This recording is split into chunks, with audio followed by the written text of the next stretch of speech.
नमस्कार। आज मैं हूँ सुर्खी विधानसभा क्षेत्र में और यहाँ पर मैं बात कर रहा हूँ समाजवादी पार्टी के पूर्व प्रवक्ता यश भारती जी से।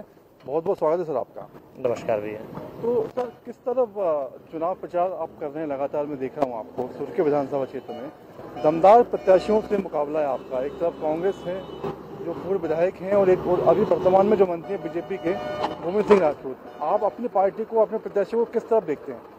देखिए, सबसे बड़ी बात है कि समाजवादी पार्टी जो खड़ी हुई है चुनाव में, वो अन्याय के खिलाफ खड़ी हुई है। यहाँ मध्य प्रदेश में जो हमारे कुछ मीडिया के साथियों ने दुष्प्रचार करने का कार्यक्रम किया है बीजेपी और कांग्रेस में कि दूसरी किसी पार्टी को प्रत्याशी ही नहीं मिलते, जो भी इन दो पार्टियों को छोड़कर दूसरी पार्टियां हैं। जबकि हमारा कहना ये है कि भारतीय जनता पार्टी में 28 में से लगभग 25 प्रत्याशी जो हैं वो ऐसे हैं जो भारतीय जनता पार्टी के हैं ही नहीं। उसी तरीके से अगर हम कांग्रेस पार्टी की बात करें तो 28 सीटों में से 10 प्रत्याशी ऐसे कांग्रेस पार्टी ने उतारे हैं जो कांग्रेस पार्टी के ही नहीं है। 6 बसपा से हैं और 4 भाजपा ही हैं। तो जब इन दो बड़ी पार्टी जो एक दावा करती है कि इस देश की सबसे पुरानी राजनीतिक पार्टी है और एक दावा करती है कि विश्व के सबसे ज्यादा कार्यकर्ता उनके पास हैं, तो दोनों के पास जब प्रत्याशी नहीं है तो हमारे कुछ मीडिया के साथी इस तरीके का जो दुष्प्रचार करते हैं बड़ा दुर्भाग्यपूर्ण है। कहीं ना कहीं मुझे ऐसा लगता है कि मध्य प्रदेश में वो चाहते ही नहीं है कि लोकतंत्र जो है वो ठीक से स्थापित हो। 2 पार्टी सिस्टम रहे, बीजेपी रहे और कांग्रेस रहे, इसीलिए दल बदल वाली स्थिति बन रही है। और आज जो देश में शर्मसार स्थिति मध्य प्रदेश की बनी हुई है, जो 28 सीटों पर उपचुनाव हो रहा है, ये कहीं ना कहीं हमारे मीडिया के साथियों की भी देन है जो लोकतंत्र का चौथा स्तंभ होने का दावा करते हैं। अगर वो लोकतांत्रिक व्यवस्था में रखेंगे तो यहाँ निर्दलीय को भी चुनाव लड़ने का अधिकार है, उसके भी जीत का और उसकी भी हार की बात होनी चाहिए। जो दूसरे राजनीतिक दल हैं उनके भी चुनाव लड़ने की बात होनी चाहिए, उनके जीत और हार की भी बात होनी चाहिए। लेकिन केवल चुनाव को बीजेपी और कांग्रेस तक सीमित कर देना, ये हमारे मीडिया के साथियों का बड़ा दुर्भाग्यपूर्ण कदम है। और लोकतंत्र को सीमित कर देना, चुनाव को सीमित कर देना, लोगों के वोट की ताकत को सीमित कर देना, कहीं ना कहीं वोटर को भी ये प्रभावित किया जाता है कि आपको वोट देना है तो कहीं ना कहीं 2 में से ही चुनना है। जबकि जब हम वोटर लिस्ट देखते हैं, मैं नहीं कहता समाजवादी पार्टी की बात कीजिए, लेकिन वोटर को स्वतंत्रता होनी चाहिए। इसीलिए सारे नियम बनाए गए हैं चुनाव आयोग द्वारा। और चुनाव में निष्पक्ष की बातें होती हैं कि कोई भी आदमी बूथ के अंदर है किसी चुनाव चिन्ह को लेके नहीं जाएगा, 50 मीटर 100 मीटर पहले सारी चीजें रोक दी जाएंगी। लेकिन हमारे मीडिया के साथी अगर इस तरीके से वोटर को प्रभावित करने का काम करेंगे कि आपको वोट देना है तो 2 ही पार्टियों में से दीजिए, तो इतने लंबे प्रत्याशियों की जो सूची बनती है, जो व्यवस्था होती है, जो इतना बड़ा चुनाव खर्च होता है, वो सब बेकार हो जाता है। अच्छे प्रत्याशी अगर चुन के नहीं आएंगे तो यही सारी स्थिति होंगी कि आज जो बीजेपी से लड़ रहा है कल वो कांग्रेस में चला जाएगा, कल जो कांग्रेस से लड़ रहा था वो बीजेपी में चला जाएगा और जो वोटर है वही सबसे ज्यादा लुटता रहेगा और दुखी रहेगा। सुर्खी की बात करें, सुर्खी में भी मैं फिर आपसे जो आप बात कर रहे हैं कि बीजेपी कांग्रेस, समाजवादी पार्टी कहाँ पर खड़ी है? नहीं, मैंने सुर्खी जो समीकरण पूरी 28 विधानसभा पे है, यहाँ सुर्खी पे भी है। पारुल साहू जी कल तक जो भारतीय जनता पार्टी से चुनाव लड़ती थी, आज कांग्रेस पार्टी के प्रत्याशी हैं। और गोविंद राजपूत जी जो कल तक कांग्रेस पार्टी के प्रत्याशी थे, आज भारतीय जनता पार्टी के प्रत्याशी हैं। तो ये जो दल बदल की राजनीति होने वाली है और जो ये मैंडेट अभी आने वाला है, 28 सीटों में कहीं ना कहीं भाजपा के खाते में भी बहुत सारी सीटें जाएंगी और कांग्रेस पार्टी के भी खाते में बहुत सारी सीटें जाएंगी। तो इस बात की गारंटी क्या ये दोनों राजनीतिक दल देंगे कि अब दल बदल नहीं होगा? ये मैसेज तो आपको भी पहुंचाना है ना। देखिए, जब आप देख रहे हैं कि बीजेपी के लोग कांग्रेस के बीजेपी में आ रहे हैं, आप किस तरह से ये बात जनता तक पहुंचा पा रहे हैं? नहीं, मैं वही बात कहना चाहता हूँ कि ये प्रतिबंध लगाने का काम तो कहीं ना कहीं ये राष्ट्रीय पार्टी को ही करना पड़ेगा। जब आप मजबूत स्थिति में हैं तो मजबूत स्थिति में अपने आप को मजबूत दिखाइए।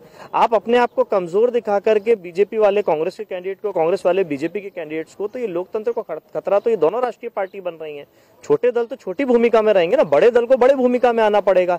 तो बड़े दल अगर बड़ी भूमिका में नहीं है तो हम उन्हीं की बात आपसे कर रहे हैं। मैंने इसीलिए चर्चा छेड़ी इस बात की कि जनता को समझना पड़ेगा कि अगर आप बड़ी पार्टियों के रुझान में रहेंगे और 2 ही पार्टियों में से किसी को चुनेंगे तो आपके वोट को हमेशा इसी तरीके से लूटा जाएगा और कहीं ना कहीं आपकी जेब लुट रही है। ये जो चुनाव में पैसा खर्च हो रहा है ये आपकी जेब पे ही खर्च हो रहा है और काम आपके लिए नहीं होने वाला है, क्योंकि ये जितनी दोनों पार्टियां और इस तरीके के जो प्रत्याशी रहेंगे ये कहीं ना कहीं आपको बेवकूफ बना रहे हैं और आप बेवकूफ बन रहे हैं उसमें, भावनाओं के आधार पे, कहीं किसी और बात के आधार पे। तो मेरा जनता से यही अपील है कि जिसको भी वोट दें अपने लोकतांत्रिक अधिकारों का सही तरीके से इस्तेमाल करें। जो कैंडिडेट कितना योग्यवान है, कितना पढ़ा लिखा है, कितना शिक्षित है, कितना उसका चरित्र अच्छा है, कितना वो काम कर पाएगा, उसके पिछले कार्य, उसकी कहना चाहिए दबंगाई वाली जो भूमिका है, जिस तरीके से अभी ये दोनों प्रत्याशियों की जो जनता के बीच में चर्चा है कि पैसों का धन बल और दबंगाई के साथ में चुनाव लड़ा जा रहा है, तो इस तरीके के लोगों को तो बिल्कुल भी लोकसभा और विधानसभा में नहीं पहुंचाना चाहिए। जनता से मेरी अपील रहेगी। सुर्खी में हम देखते हैं कि मतों का परसेंटेज देखें तो मुस्लिम बहुल भी काफ़ी अच्छा 25-30 हज़ार वोट हैं, यादव समाज के भी काफ़ी वोट हैं, ST/SC के भी काफ़ी वोट हैं। सुर्खी विधानसभा क्षेत्र में आपकी क्या तैयारियां हैं और आपको क्या लगता है कि सुर्खी में आप समाजवादी पार्टी अपना प्रतिनिधित्व जबरदस्त तरीके से देने वाली है? निश्चित ही तौर पे हम लोग चुनाव में लड़ रहे हैं। अब हमारे प्रत्याशी शिशुपाल जी हैं यहाँ सुर्खी विधानसभा में, वो तैयारी कर रहे हैं। अब 16 तारीख को उन्होंने अपना नामांकन दाखिल किया है और वो स्वीकार भी हो गया है। अब वो अच्छा प्रदर्शन करेंगे, जनसंपर्क कर रहे हैं और हम जनता के बीच में यही संदेश देना चाहते हैं कि आप अपना वोट जिसको भी दें, चुन करके दें और अपने लोकतांत्रिक अधिकारों का सही तरीके से इस्तेमाल करें। 2 पार्टी सिस्टम में ना बटें। मध्य प्रदेश का जो आज हम मध्य प्रदेश को किसी भूमिका में नहीं देखते, हमारे आगे कर्नाटक है, आंध्र प्रदेश है, उत्तर प्रदेश हमसे आगे निकल गया, आज बिहार हमसे आगे की स्थिति में है। जो वहाँ पे शैक्षणिक स्तर है वो मध्य प्रदेश से अच्छा है। यहाँ पे शैक्षणिक स्तर, स्वास्थ्य सेवाएं जितनी भी हैं, हम अगर गोविंद राजपूत जी की बात करें, पिछली बार भी मंत्री थे, अब भी मंत्री हैं, उनके मंत्री रहते हुए कार्यों का आकलन होना चाहिए। सुर्खी को क्या मिला या प्रदेश को क्या मिला या सागर को क्या मिला, वो बताएं जनता के बीच में आकर के। केवल दोषारोपण करना, कल तक आप कांग्रेस पार्टी के साथ में थे तो आप भाजपा को गाली देते थे, आप आज भाजपा के साथ में तो कांग्रेस को गाली दे रहे हैं। तो ये सारी बातें हम जनता के बीच में लेकर के जाएंगे और अगर समाजवादी पार्टी को अवसर मिलेगा तो जनता के बीच में काम करके दिखाएंगे। और जो समाजवादी हमारी विचारधारा है, हिंदू मुस्लिम में बांटने की हमारी विचारधारा नहीं है। सबको समाजवाद के तरीके से शिक्षा, स्वास्थ्य निःशुल्क होनी चाहिए और एक अच्छी व्यवस्था होनी चाहिए। सरकारी तंत्र बना है, उसका सही तरीके से कैसे इस्तेमाल हो और एक एक सरकारी पैसा आम जनता तक कैसे पहुंचे सही तरीके से, वो पूरे प्रयास रहेंगे हमारे। बहुत बहुत शुक्रिया आपका हमसे बात करने के लिए।